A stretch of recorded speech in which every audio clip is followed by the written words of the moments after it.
Hi friends, welcome back to YouTube channel. Friends, ಎಲ್ಲರೂ ಕೂಡ ಚೆನ್ನಾಗಿ ಸ್ಟಡಿ ಮಾಡ್ತಾ ಇದ್ದೀರಾ ಅನ್ಕೋತೀನಿ. ಇವತ್ತಿನ ವಿಡಿಯೋ ಬಂದುಬಿಟ್ಟು ಫ್ರೆಂಡ್ಸ್, ಯಾವ ಥರ ಬುಕ್ಸ್ನ ನೋಡಿಬಿಟ್ಟು ನಾವು ಭಾಷಾಭ್ಯಾಸದಲ್ಲಿರುವಂತಹ ಕ್ವಶನ್ಗೆ ಆನ್ಸರ್ನ ಮಾಡೋದು ಅನ್ನೋದನ್ನು ಈ ಒಂದು ವಿಡಿಯೋದಲ್ಲಿ ಹೇಳ್ತೀನಿ. ಫ್ರೆಂಡ್ಸ್, ನಾವು ಮೊದಲನೇದಾಗಿ ನೀಟಾಗಿ ಚಾಪ್ಟರ್ನೆಲ್ಲ ಒಂದೆರಡು ಸಲ 3 ಸಲ ಸ್ಟಡಿ ಮಾಡಿರಬೇಕು. ಎಷ್ಟು ಚೆನ್ನಾಗಿ ಅಭ್ಯಾಸನ ಮಾಡಿರ್ತೀವೋ ಅಷ್ಟು ಚೆನ್ನಾಗಿ ನಮಗೆ ಅಭ್ಯಾಸದಲ್ಲಿರುವಂಥ ಕ್ವಶನ್ಗೆ ಆನ್ಸರ್ನ ಹುಡ್ಕೋದು ತುಂಬ ಈಸಿ ಆಗುತ್ತೆ. ಸೊ ಬರಿಬೇಕಾದ್ರೆ ನಾವು ಮೊದಲನೇದಾಗಿ ಮಾರ್ಕ್ ಮಾಡ್ಕೊಂಡು ನೀಟಾಗಿ ಬರೆದಿಡಬೇಕಾಗುತ್ತೆ. ಪಾಯಿಂಟ್ ಮಾಡಿ ಬರೆದಾಗ ಪಾಯಿಂಟರ್ ತಗೊಂಡು ನಾವು ಪಾಯಿಂಟೆಲ್ಲ ಕಲರ್ ಮಾಡೇ ಬರೆದಾಗ ನಮಗೆ ಇಂಪಾರ್ಟೆಂಟ್ ಏನು ಅನ್ನೋದಕ್ಕೂ ಬೇಗ ನಾವು ಫೈಂಡ್ ಔಟ್ ಮಾಡ್ಬೋದು. ಮತ್ತು ಇದೇ ಲೈನಲ್ಲಿ ಇಷ್ಟು ಇದನ್ನೇ ಓದಿದ್ದೀನಿ ಅನ್ನೋದು ಕೂಡ ನಮಗೆ ಬಂದುಬಿಡುತ್ತೆ. ಸೊ ಹಂಗಾಗಿ ನಾನು ಇವತ್ತು 8ನೇ ತರಗತಿಯ ಭಾಗ 1 ಬುಕ್ಸ್ನ ತಗೊಬಿಟ್ಟು ಯಾವ ಥರ ನೋಟ್ಸ್ನ ಮಾಡೋದು ಅನ್ನೋದನ್ನು ನಿಮಗೆ ಸಿಂಪಲ್ಲಾಗಿ ತೋರಿಸ್ತೀನಿ. ಸೊ ಫ್ರೆಂಡ್ಸ್, ನಿಮಗೆ ಇಷ್ಟ ಆದರೆ ಲೈಕ್ ಮಾಡಿ ಫ್ರೆಂಡ್ಸ್.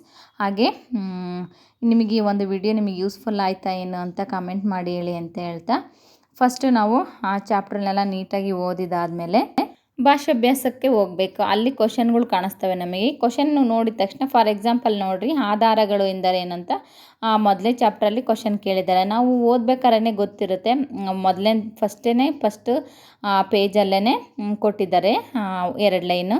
ಆಧಾರಗಳು ಅಂದರೆ ಮಾನವನ ಗತಕಾಲದ ಚರಿತ್ರೆಯ ರಚನೆಗೆ ಬೇಕಾದ ಮೂಲ ಸಾಮಗ್ರಿಗಳನ್ನು ಆಧಾರಗಳು ಎನ್ನುತ್ತೇವೆ ಅಂತ. ಈ ಥರ ನಾವು ಕ್ವಶನ್ ಏನು ಕೇಳ್ತೈತಾ ಅದನ್ನು ನೋಡಿಬಿಟ್ಟು ನಾವು ಆನ್ಸರ್ನ ಮಾಡಬೇಕು. ಅಷ್ಟೇ ಸಿಂಪಲ್ಲಾಗಿ, ಜಾಸ್ತಿ ತಲೆ ಕೆಡಿಸ್ಕೊಳಕ್ಕೆ ಹೋಗ್ಬಾರ್ದು. ಯಾಕಂದರೆ ನಾವು ಅದು ಕ್ವಶನ್ ಎಷ್ಟು ಕೇಳ್ತಿದ್ದೀರಾ ಆನ್ಸರ ಅಷ್ಟನ್ನೇ ಬರಿಬೇಕಾಗುತ್ತೆ, ಅಥವಾ ಅದು ಎಷ್ಟು ಮಾರ್ಕ್ಸ್ ನಮಗೆ ಕೊಡುತ್ತೆ ಅನ್ನೋದ್ರ ಮೇಲೆ ಡಿಪೆಂಡ್ ಆಗುತ್ತೆ. ಸೊ ಇನ್ನೂ 2-3 ಮಾರ್ಕ್ಸ್ ಕೊಡೋದಾದರೆ ಆಧಾರಗಳ ಜೊತೆಗೆ ಎಕ್ಸಾಂಪಲ್ ಕೂಡ ಬರೆದ್ಬಿಟ್ಟು ನಮಗೆ ಫುಲ್ ಮಾರ್ಕ್ಸ್ ಬರುತ್ತೆ. ಇಲ್ಲಿ ಕೇಳಿರೋದು ಕ್ವಶನ್ ಬಂದುಬಿಟ್ಟು ಬರೀ ಆಧಾರಗಳು ಎಂದ್ರೇನು ಅಂತ ಅಷ್ಟೇ. ಸೊ ಹಂಗಾಗಿ ಆಧಾರ ಅಂದ್ರೇನು ಅನ್ನೋದನ್ನು ಅರ್ಥ ಬರೆದ್ಬಿಟ್ರೆ ಆ ಒಂದು ಕ್ವಶನ್ಗೆ ಆನ್ಸರ್ ಎನಫ್ ಆಗುತ್ತೆ. ಮತ್ತು ಸೆಕೆಂಡ್ ಕ್ವಶನ್ನಿಗೆ ಹೋಗಬೇಕು. ಸೆಕೆಂಡ್ ಕ್ವಶನ್ ಏನು ಕೇಳಿದ್ದಾರೆ, ಇತಿಹಾಸಕ್ಕೆ ಸಂಬಂಧಿಸಿದ ದೇಶೀಯ ಮತ್ತು ವಿದೇಶೀಯ ಸಾಹಿತ್ಯಕ ಆಧಾರಗಳಿಗೆ 2 ಉದಾಹರಣೆ ಕೊಡಿ ಅಷ್ಟೇ. ಇಲ್ಲಿ ಕ್ವಶನ್ ಕೇಳಿರೋದು ಸಿಂಪಲ್ಲಾಗಿ ಕೇಳಿದ್ದಾರೆ. ದೇಶೀಯ ಮತ್ತು ವಿದೇಶಿ ಸಾಹಿತ್ಯಕ್ಕೆ 2 ಉದಾಹರಣೆ ಕೊಡಿ ಅಂತ ಅಷ್ಟೇ.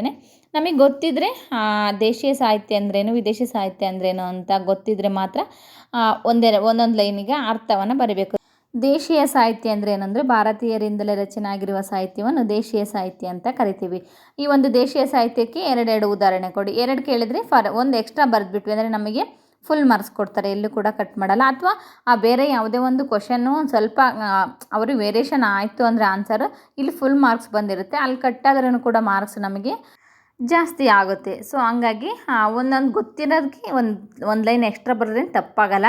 ಗೊತ್ತಿಲ್ಲದಿರೋಕ್ಕೆ ಒಂದು ಲೈನು ಸ್ವಲ್ಪ ಕಡಿಮೆ ಆದ್ರೂ ಪರವಾಗಿಲ್ಲ ಅನ್ನೋ ಥರ ಈ ಥರ ನಾವು ಮ್ಯಾನೇಜ್ ಮಾಡೋ ಥರ ಕ್ವಶನ್ಗೆ ಆನ್ಸರ್ನ ಬರೆದ್ಬಿಟ್ವಿ ಅಂದರೆ ಆರಾಮಾಗಿ ನಮಗೆ ರೈಟಿಂಗಲ್ಲಿ ತುಂಬ ಚೆನ್ನಾಗಿ ಸ್ಕೋರ್ ಆಗುತ್ತೆ.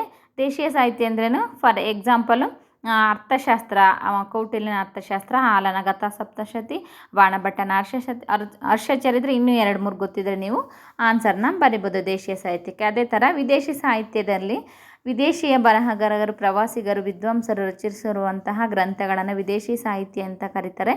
For example ಕೊಡೋದಿಲ್ಲಿ ಮೆಗಸ್ತನೆಸ್ಸನ Indica, UN Sangana ಸಿಯುಕಿ, ಪಾಹಿಯನನ ಗೋಕೋಕಿ, ಸಿಲೋನಿನ ದೀಪವಂಶ ಮತ್ತು ಮಹಾವಂಶ.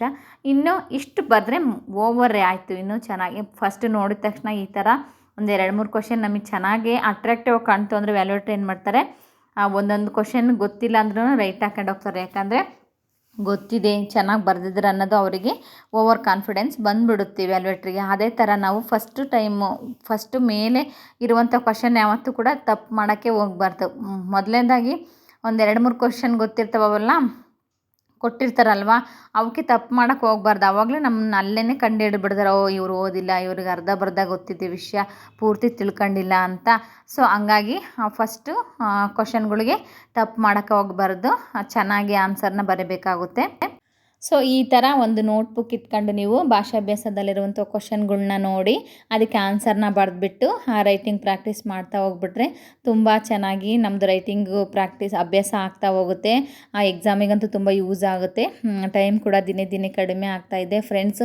ದಿನದಲ್ಲಿ ಏನಿಲ್ಲ ಅಂದರೆ 8-10 ತಾಸು ಓದಿದರೆ ಮಾತ್ರ ನಮ್ಮದು ಸಿಲೆಬಸ್ ಕವರ್ ಆಗೋದು. ಇನ್ನೂ ಯಾರೆಲ್ಲ ಸ್ಟಾರ್ಟ್ ಮಾಡಿಲ್ವೋ ಇನ್ನೂ ತುಂಬ ಬೇಗನೆ ಸ್ಟಾರ್ಟ್ ಮಾಡಿ, ಹಾಗೆ ಜಾಸ್ತಿ ನಾನು ಅಭ್ಯಾಸ ಮಾಡ್ಕೊಳ್ಳಿ ಅಂತ ಹೇಳ್ತಾ ಇದ್ರ ಜೊತೆಗೆ ಬರೀ ರೈಟಿಂಗ್ ಪ್ರಾಕ್ಟೀಸೇ ಮಾಡೋದಲ್ಲ, ಮತ್ತು ಜಿ ಕೆ ಪೇಪರ್ಗೂ ಕೂಡ ಚೆನ್ನಾಗಿ ಸ್ಟಡಿ ಮಾಡಬೇಕಾಗುತ್ತೆ. ಆಮೇಲೆ ಸೈಕಾಲಜಿ ಕೂಡ ಇದೆ.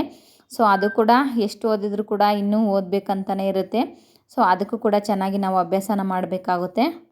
ಹಾಗಾಗಿ ಟೈಮ್ ಮ್ಯಾನೇಜ್ಮೆಂಟ್ ಮಾಡ್ಕೊಂಡು, ಟೈಮ್ ಟೇಬಲ್ ಮಾಡ್ಕೊಂಡು ಚೆನ್ನಾಗಿ ಅಭ್ಯಾಸನ ಮಾಡಿ ಅಂತ ಹೇಳ್ತಾ, ಈ ಸಲ ಅಂತೂ ತುಂಬ ಕಾಂಪಿಟೇಷನ್ ಇದೆ. ಎಷ್ಟು ಚೆನ್ನಾಗಿ ಓದ್ತಾ ಇದ್ದಾರೆ ಅಂದರೆ ಅವ್ರು ಯಾವ ಥರ ಕೇಳಿದ್ರು ನಾನು ಬರಿತೀನಿ ಅನ್ನೋವಷ್ಟು ಚೆನ್ನಾಗಿ ಸಿದ್ಧತೆನ ಮಾಡ್ತಾ ಇದ್ದಾರೆ ಎಲ್ಲರೂ.